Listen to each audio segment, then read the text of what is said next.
I didn't shout when Richard slid the folder across the table and told me without even glancing up, "Your promotion review has been removed from the agenda." No explanation, no apology, just the quiet expectation that I'd swallow it the way I'd swallowed every extra project, every late-night emergency, every promise they dangled in front of me for years. What he didn't realize was that this time I wasn't frozen. I was finally done, and I had something he never expected me to use. If you've ever been dismissed like that, tell me in the comments. And if you're new here, I'd be grateful if you subscribe to follow the full story. For 15 years, I walked through the glass doors of Redline Freight Systems believing that hard work still meant something in this country, that showing up early, staying late, and holding an entire region's operations together would eventually earn the respect and the promotion. I had been promised again and again. I built my career the slow, steady way Americans my age were taught to trust. No shortcuts, no politics, just results.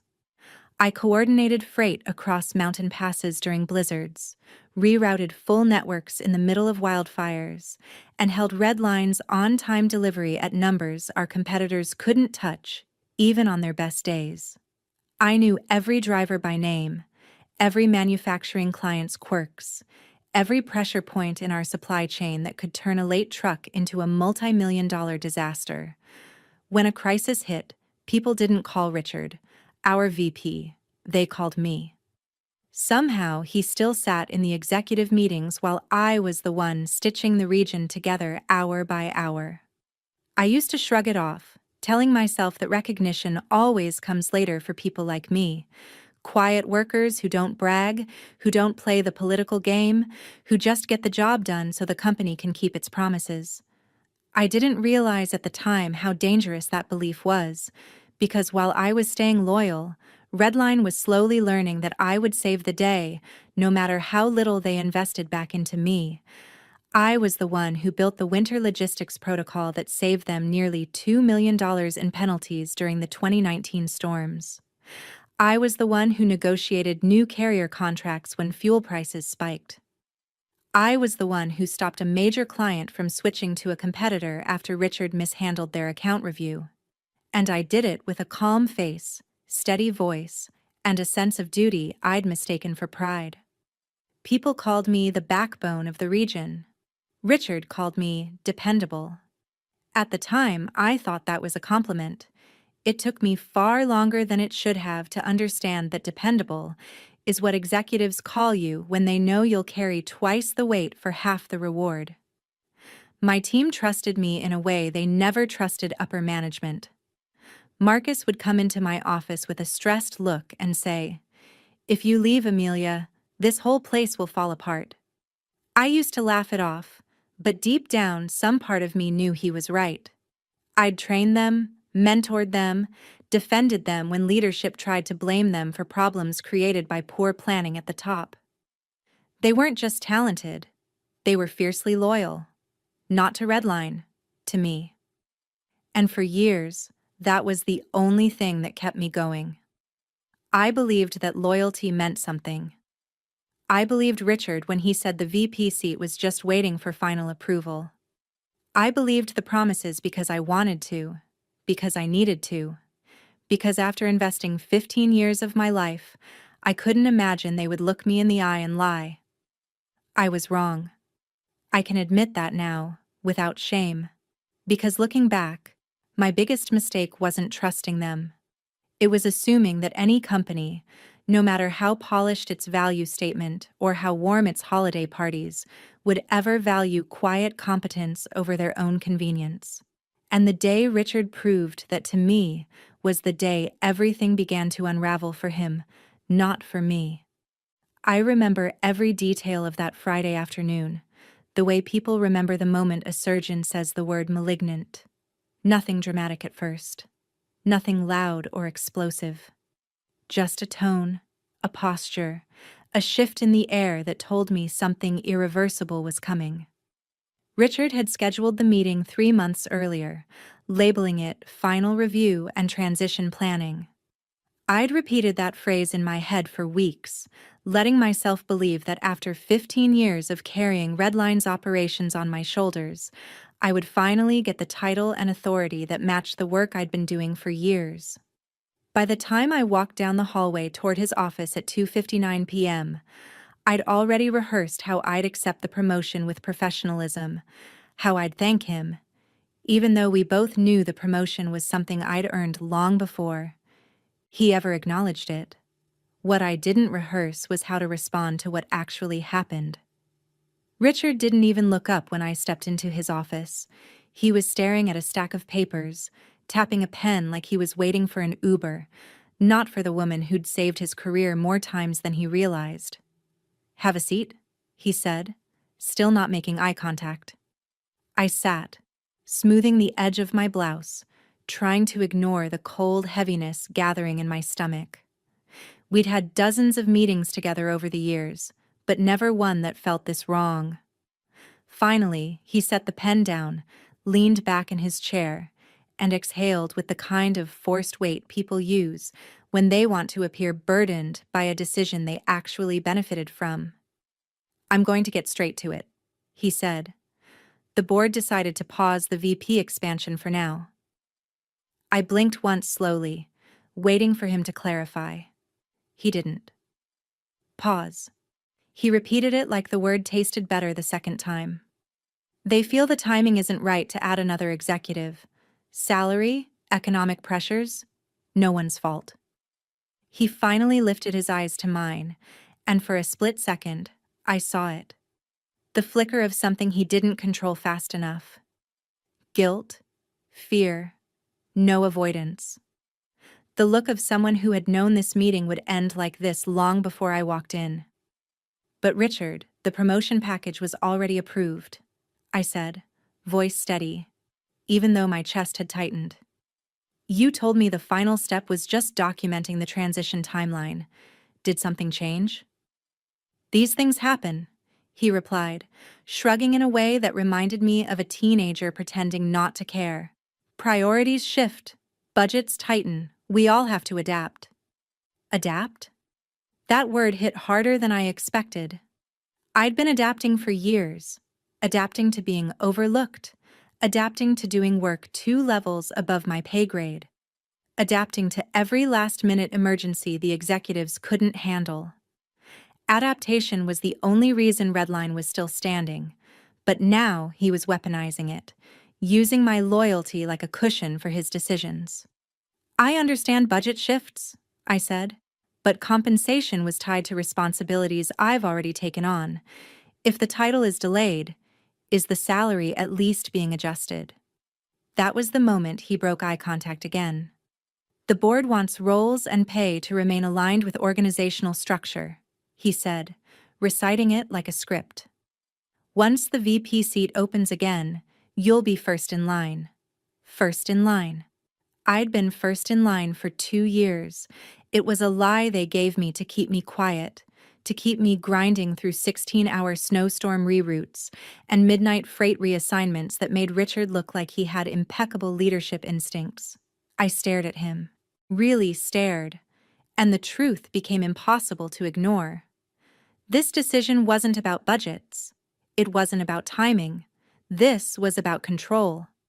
If they promoted me, they'd have to pay me. If they kept me where I was, they could squeeze every ounce of operational expertise out of me without giving me the authority or recognition I'd earned 10 times over. And Richard, comfortable, protected. Richard could keep his nephew stationed conveniently close to the leadership pipeline without competition. He didn't say that part. He didn't need to. His eyes said it for him. Still, I forced myself to breathe evenly. "So, after 15 years, I said quietly, you're telling me the board suddenly doesn't believe adding a VP is necessary?" "Not at this time," he replied. "Be patient. You're valuable, Amelia. Keep doing what you're doing." There it was, the line every exploited worker eventually hears. Keep doing what you're doing. Translation: stay quiet. Don't ask questions. Carry the weight so we don't have to. Something inside me snapped. Not loudly, not dramatically, but with a clean and final precision, like a rope that had been fraying for years finally giving way. He didn't notice. He thought I was swallowing the disappointment the same way I always had, but I wasn't. Not this time.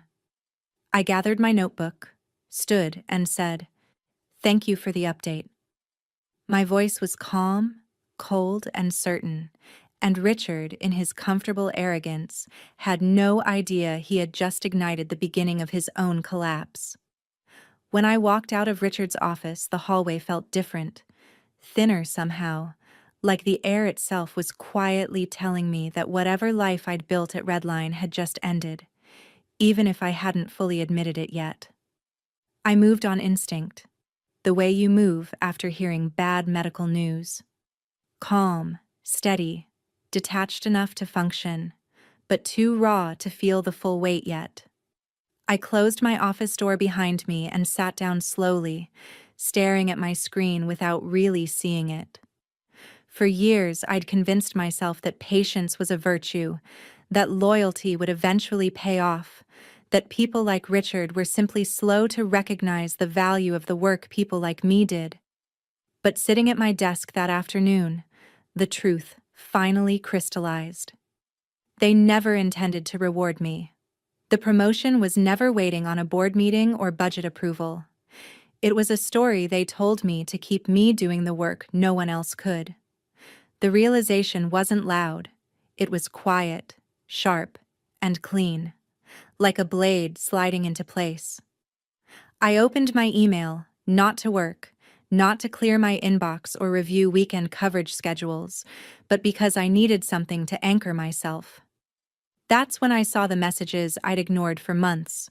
Recruiters, competitors, former colleagues, people who had left Redline and said, "You're too good to stay there, Amelia.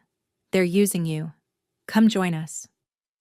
I'd always brushed them off, telling myself Redline would come through. Now, reading those subject lines, operations director role, leadership opening, we need someone like you, I felt something shift.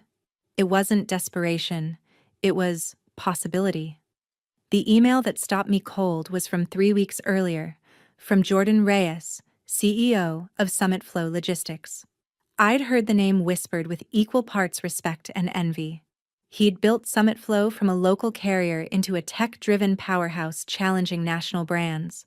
The subject line was simple. "Would you consider a conversation?" I clicked it open. "Amelia, I followed your work for years. Your operational strategies at Redline have become reference points in our hiring and training programs. If you are ever open to leading at a higher level, we have a VP seat that needs someone with your instincts. I'd value the chance to speak with you." There it was. Direct, clear, no games, no carrots on strings. A real offer from someone who didn't need to be convinced of my worth. My fingers hovered over the keyboard, the smallest tremor running through them. Part of me felt disloyal. Part of me felt furious that I even felt disloyal after what Richard had done. But the strongest part felt something I hadn't felt in years. Freedom. I typed a reply without hesitating. "Jordan, thank you for reaching out. I'm available this weekend if you still have time." I hit send before I could talk myself out of it. It was 4:22 p.m., 38 minutes after Richard told me to keep doing what I'm doing. 38 minutes after 15 years of loyalty officially expired. I leaned back in my chair, exhaling slowly, feeling the first real breath I'd taken all day. My phone buzzed. A new email. Jordan had responded almost immediately. "Tomorrow morning, 9:30, Summit Flow HQ. Been waiting for your yes. Waiting for my yes. Not waiting for me to prove myself. Not waiting for me to accept scraps disguised as opportunity. Waiting for me." I looked around my office, my neat files, my operational binders, the wall calendar marked with deadlines and crisis prevention protocols I had designed myself. For the first time, I didn't feel pride. I felt clarity. Redline didn't deserve me, They never had. And by tomorrow morning, I would finally stop pretending they did. Summit Flow's headquarters sat at the edge of Denver's tech district, all steel lines and floor-to-ceiling windows. Nothing like Redline's outdated brick building that smelled faintly of stale coffee and panic. As I walked through the lobby the next morning, the receptionist greeted me by name before I even introduced myself. That alone told me everything I needed to know about how differently this company operated. Jordan met me outside the conference room, hand extended, expression warm but sharp in a way that made it clear he missed nothing. "Amelia, I'm glad you're here," he said. Not as a pleasantry, but as a certainty. I'd spent most of my career watching executives pretend to care during meetings they barely prepared for. Jordan was the opposite. He sat across from me with a binder full of my work, process diagrams I'd built, efficiency models I'd designed, risk analyses I'd written during crises. Redline pretended it never happened. "I've studied your systems for years," he said. "You built Redline stability, but they'll never give you the authority to lead because your leadership threatens theirs." It was startling hearing the truth spoken so plainly. At Redline, everything was half said, half promised, half explained. Here, everything was direct, clean, sharp, and honest. "You don't know what happened yesterday," I said cautiously. "I don't need to," he replied. "I know how companies like Redline treat the people who make them successful. They mistake loyalty for weakness until it costs them everything." He opened a folder and slid a contract toward me. Not a promise, not an invitation to wait for budget approvals. A contract. "Vice President of Regional Operations," he said. "Full authority, salary at the top of the industry range, performance equity, and the freedom to build your team without interference." My throat tightened, not from emotion, but from an overwhelming sense of recognition. This was what respect looked like. This was what leadership was supposed to feel like. Not begging for approval, not waiting for crumbs, not being told to be patient while they handed opportunities to less qualified relatives. But I had spent 15 years carrying a company that never carried me back, and the weight of that hesitation still lingered. "Why me?" I asked quietly. "Because you've already been doing this job," he said simply. "The only thing you've been missing is the title in the right environment." There was no flattery in his voice, no manipulation, just truth, the kind that settled into your bones and felt impossible to deny. I signed the offer before I allowed fear or habit to pull me back. Jordan extended his hand again, but this time his smile held something like satisfaction. "One more thing," he said. "If you know good people who deserve better than Redline can give, I'm ready to hire." I thought of Marcus's worn-out determination, Ava's brilliance overlooked by Richard, Tyler's quiet talent buried under Redline's chaos. I didn't promise anything. I didn't need to, because I knew the second I walked out of that building that talent follows respect, not titles. And Redline was running out of both. I walked into my new office at Summit Flow at exactly 8:32 a.m. on Monday morning, still half running on adrenaline from the weekend. The space wasn't large, but it was mine. Clean desk, crisp screens, a window overlooking the district. No stacks of overdue reports dumped on my chair. No morning crisis waiting for me like a trap. No Richard pacing outside my door pretending he was the one keeping the region functional. I had barely logged into my system when my personal phone buzzed. Not once, not twice, but in a non-stop rhythm that made my hands go still before I even picked it up. The first notification was an email forward from a colleague still at Redline, Marcus's resignation letter effective in 2 weeks, submitted at 8:07 a.m. I stared at it for a few seconds, letting the words sink in, not because I was surprised, but because seeing it in writing made something inside me shift permanently. Marcus had spent years carrying the heaviest operational accounts without recognition. I'd watched him get passed over for promotions 3 times in favor of managers Richard cherry-picked from his personal circle. "If you ever leave, Amelia, I'm right behind you," he'd said once in a late-night shift when we were both exhausted and too honest to hide it. I never thought he meant it literally, but apparently, he did. At 9:12 a.m., my phone vibrated again. Another forwarded email. This one from Ava. Her resignation letter was shorter, cleaner, colder. She'd been polite for years, swallowing disrespect from supervisors who dismissed her ideas, even when her solutions were the ones that saved Redline tens of thousands. She didn't owe them diplomacy. Now, by 9:55 a.m., a third notification. Tyler, calm, steady Tyler, who never complained but carried more technical coordination knowledge than half the management team combined. His letter was even simpler. "I'm grateful for the years of experience. It's time to grow elsewhere." I knew what that meant. He was following me. They all were. Not because I recruited them. I hadn't said a word, but because people don't stay where they're diminished, and they don't leave unless they finally see a place where they'll be valued. At 10:23 a.m., my phone rang. I didn't need to look at the screen to know who it was. I answered anyway. "Amelia," Richard said, voice already fraying at the edges. "What's happening? 3 senior staff resigned this morning. 3.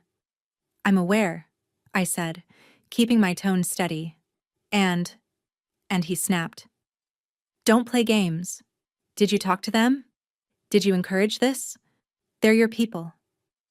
"They're adults, Richard," I replied. "They made their own decisions." Silence. A heavy, panicked kind of silence that told me he finally saw the edge of the cliff he'd been stepping toward for years. "We need to discuss your role," he said quickly, like he could still pull me back into his orbit. "Your promotion? The one you paused?" I interrupted indefinitely. "That promotion?" He exhaled sharply, defensive. Now things were misunderstood. We can revisit the timeline. Timeline. Always a timeline. Always a someday, a later, a soon. I looked around my new office, the sunlight on the glass, the fresh start humming with possibility, and felt nothing but clarity. "That won't be necessary," I said. "I resigned Friday evening. I'm VP at Summit Flow now." His sharp inhale cut through the line. "Summit Flow, Amelia. They're our competitor.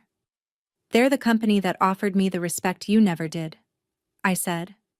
I didn't raise my voice. I didn't need to.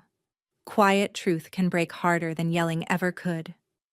"You can't take my team," he said, desperation finally surfacing. "I'm not taking anyone," I said. "You pushed them away. You just didn't notice until they walked out the door." And before he could reply, I hung up. The avalanche had started, and Richard, for the first time in his comfortable career, had nothing to dig himself out with. The thing about operational collapse is that it never starts with an explosion.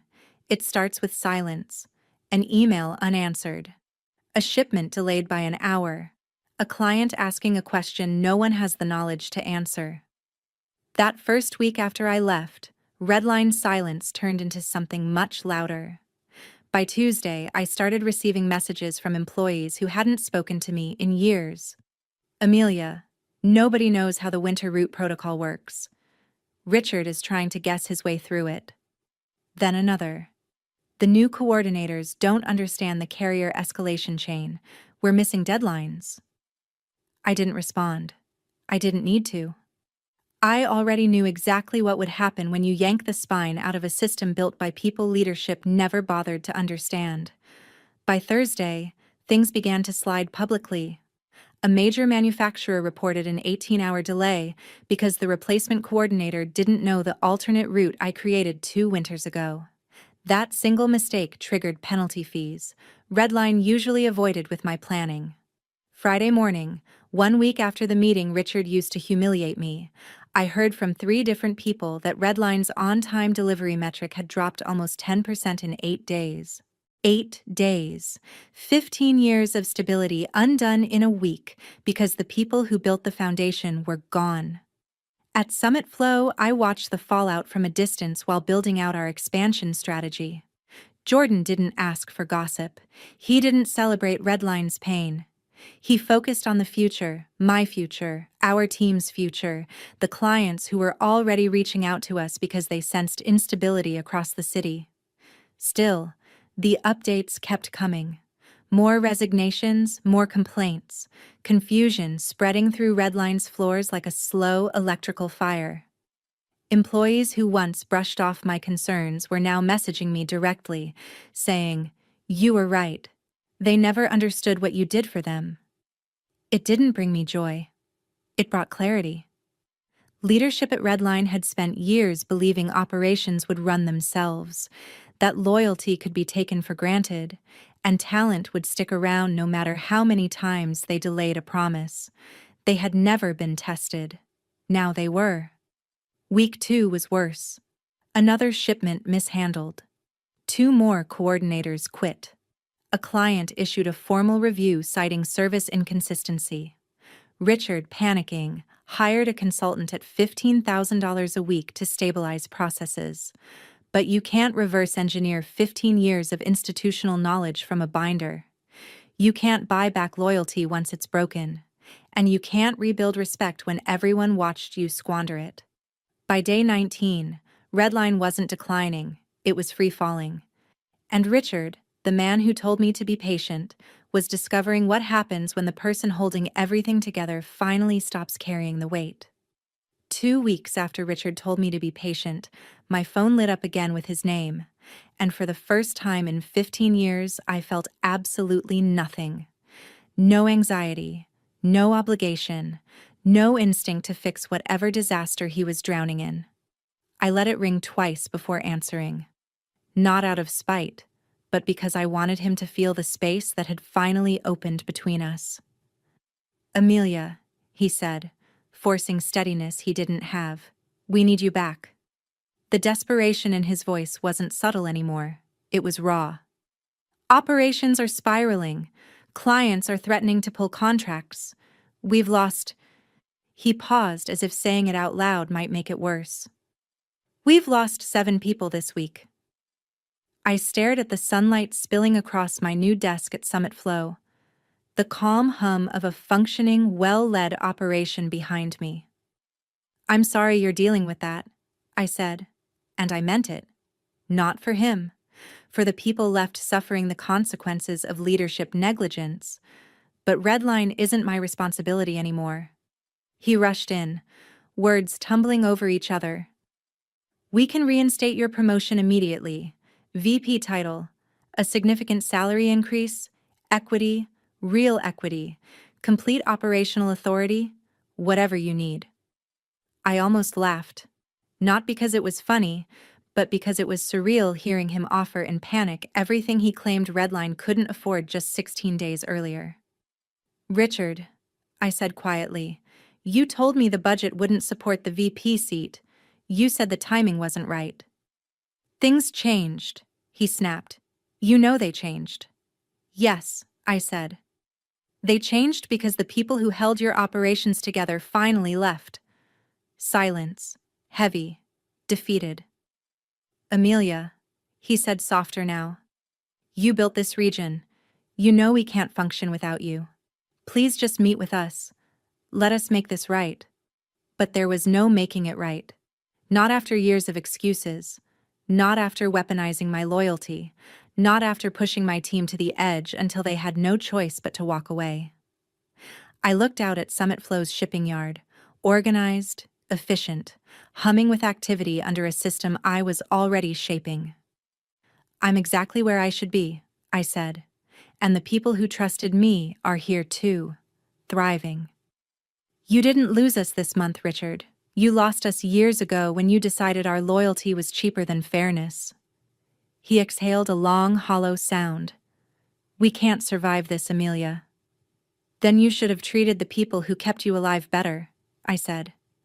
"Good luck." I hung up before he could answer. I didn't feel triumphant. I felt resolved, because the truth was finally undeniable. Sometimes the only way to save yourself is to stop saving the place that was never willing to save you. In the months that followed, the story of Redline's collapse stopped being office gossip and became something colder, something studied, an example of what happens when leadership mistakes loyalty for limitless endurance. Industry journals dissected their downfall. Analysts traced every misstep back to the same root cause. Supply chain conferences used their case as a warning for executives who believed people like me were replaceable. Meanwhile, at Summit Flow, my world grew wider. I was leading a team twice the size of the one I'd left behind, shaping new protocols, negotiating contracts with companies that once swore they'd never leave Redline. They came to us quietly at first, then openly, even proudly, saying they wanted stability, transparency, and leadership that actually listened. And every time a former Redline client signed with Summit Flow, I felt the same steady truth settle deeper inside me. They weren't following a company, they were following competence.